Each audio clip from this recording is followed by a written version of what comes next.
പെറുവിൽ പ്രതിഷേധം. കുറ്റകൃത്യങ്ങൾ കുറയ്ക്കുക എന്ന ലക്ഷ്യത്തോടെ പുതിയ നയത്തിനെതിരെ പെറുവിലെ മോട്ടോർ സൈക്കിൾ ഡ്രൈവർമാർ പ്രതിഷേധിക്കുകയാണ്.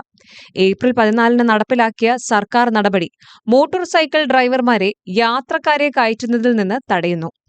ഒരു മോട്ടോർ സൈക്കിളിൽ 2 പേർ സഞ്ചരിക്കുന്നത് ആയുധധാരികളായ കൊള്ളക്കാർ തിരഞ്ഞെടുക്കുന്ന രീതിയാണ് എന്ന് സർക്കാർ വാദിക്കുകയാണ്. ലിമയിലെ കനത്ത ട്രാഫിക് പശ്ചാത്തലം കൊള്ളക്കാർക്ക് ഇത് കൂടുതൽ എളുപ്പമാക്കുന്നു. ഈ രീതി മനസ്സിലാക്കിയാണ് നടപടികൾ എടുത്തത് എന്നാണ് സർക്കാർ പറയുന്നത്. ബസ് ഉപയോഗിക്കുന്നതിനേക്കാൾ മോട്ടോർ സൈക്കിളുകൾ തങ്ങൾക്കും തങ്ങളുടെ പങ്കാളികൾക്കും എളുപ്പവും സുരക്ഷിതവുമാണെന്ന് പ്രതിഷേധക്കാരിൽ പലരും പറയുന്നുണ്ട്.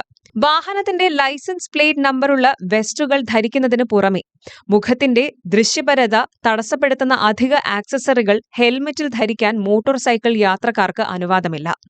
പോലീസ്, സൈന്യം, മുനിസിപ്പാലിറ്റി തൊഴിലാളികൾ, അഗ്നിശമന സേനാംഗങ്ങൾ എന്നിവരെ ഈ നിയന്ത്രണങ്ങളിൽ നിന്ന് ഒഴിവാക്കിയിട്ടുണ്ട്.